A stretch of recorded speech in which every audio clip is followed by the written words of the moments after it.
si Senator Hontiveros nasa side ng kriminal.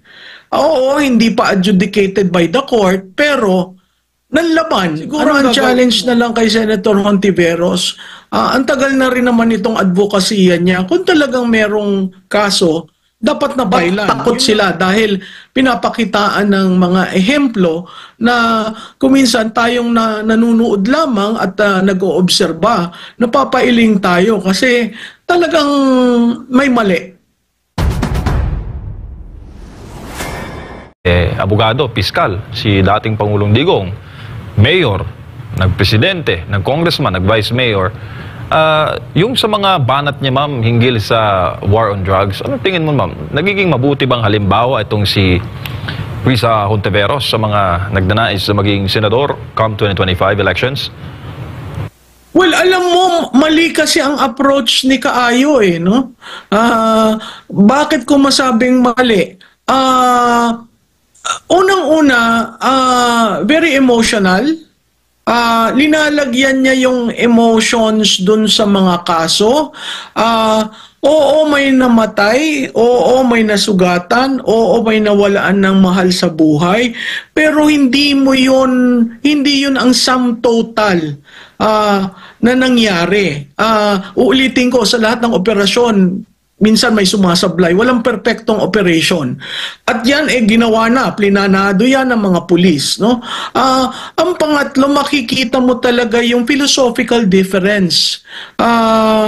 Si Presidente Duterte, nasa side ng biktima Ayaw niyang magkaroon ng biktima. Si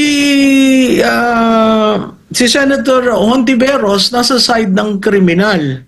Oo, hindi pa adjudicated by the court, pero nanlaban, anong gagawin mo? So, makikita mo yung kanyang pananalita. Siguro ang challenge na lang kay Senator Hontiveros, ang tagal na rin naman itong advokasya niya. Kung talagang merong kaso, dapat na pailan. Yun nga ang tanong kay dating Senator Laila de Lima. Tama dun si Senator Estrada. Ikaw ay isa sa pinakamalakas, pinakamakapangyarihang kalihim nung panahon ni Presidente Aquino. Bakit hindi mo final? Ako, ang sagot ko doon, kasi ito sa political narrative. Kailangan nila makadiscover ng dumi ni Duterte, dalhin sa national, kasi yung 2016 was a presidential campaign season. At yung naratibong yon very, very clear para magamit nung kanilang kandidato. Sa kanya, nakikita mo na respeto pa rin siya despite ng balahura na ginagawa sa Duterte. Makikita mo na leader, na yun ang leader na kailangan natin. Napakahirap yung ginawa niya kasi malapit ng eleksyon at ang mga tao naghahanap ng ibobotong kandidato. So kung ang hinahanap nila ay yung mga karakteristik na pinalakpakan, na pinakinggan, na sinusundan kay Presidente Duterte, sa tingin ko may pag-asa tayong yung tinatawag may whiff of fresh air, na ang mga tao naaalala nila ngayon, nasa back ng bawat kandidato, whether lokal o national. No, meron na nga nagsalita na congressman na namimiss daw ng tao kaya nakinig ang mga tao. Merong mga local candidates na local chief executives na nagpalakpakan nung sinabi niya na hindi mo nasosolbahan ang mga problema sa komunidad. Meaning, hindi mo alam kung anong komunidad mo, hindi mo alam ang ground mo. Merong malakas ang palakpakan ng uniform personnel. Kasi sinabi niya, huwag niyo nang ipitin yan. Huwag niyo nang balahurain yan. I will take full responsibility. At saka alam mo, Admar, ang telling, yung colonel na nagsalita, kita mo yung anguish niya sa nangyari sa kanya. Nakita mo yung usapan nila ng mag-asawa no nangyari sa house at yung mga pinapasabi sa kanya.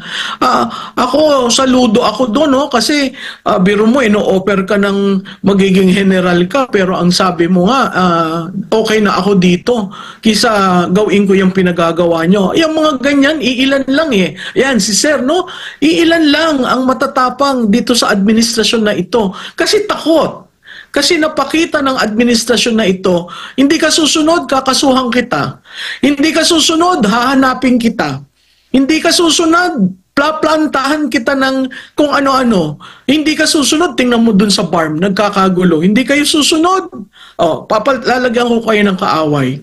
So, itong politics of destruction, hindi dapat yan nalalagay sa sitwasyon natin ngayon. Pero kaya maraming tahimik at takot at hindi nagsasalita. Dahil iniisip nila, paano ako kung ako'y kandidato? Paano ako kung wala akong pondo? No? Paano ako kung hindi ako makakapagbigay ng ayuda sa aking mga constituents? So, na-perfect ng administrasyon na ito ang pananakot na you're not drawing gun, but takot sila dahil pinapakitaan ng mga ehemplo na kuminsan tayong nanunood lamang at nag-oobserba, napapailing tayo kasi talagang may mali. Prof, kumbaga parang nagising.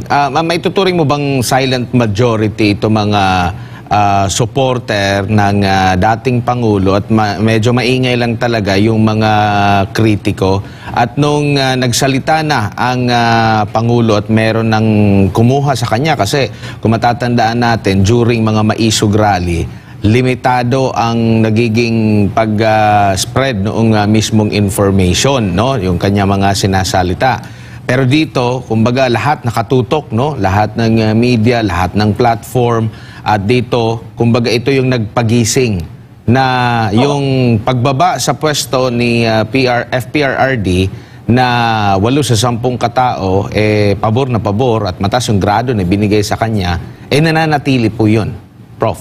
Oo, Admar, 2 years and 4 months, ang huli niya ng pagsasalita ay sa inyo, sa SMNI, tapos nagurgur yung kanyang pinaka-show, di ba?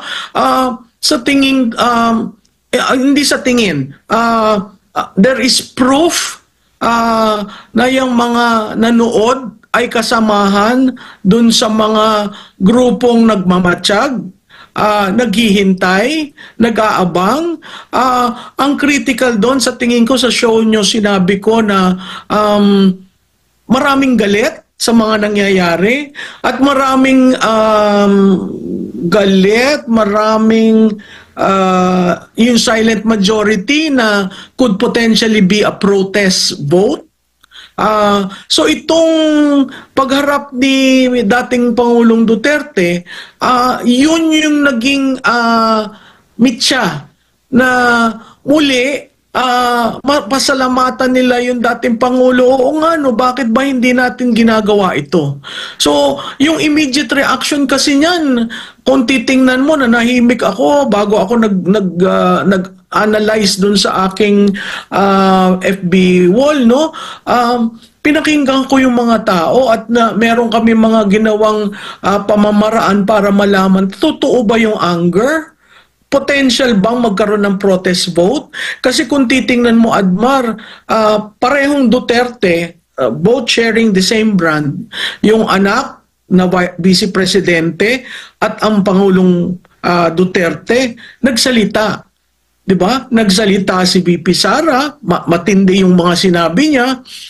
After a while, nagsalita si Presidente Duterte sa isang gathering sa Senado. So dinala niya yung laban niya mismong sa Kongreso. Pero critical, namili siya kung saang chamber siya haharap.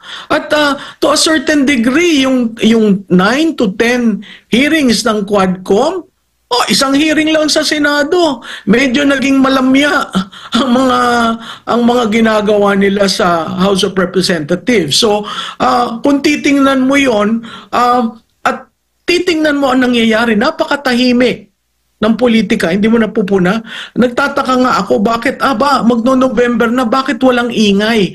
Wala kang naririnig, kakaunti lang ang nagpapaskil, lalo na sa national candidates ng kanilang mga TARP.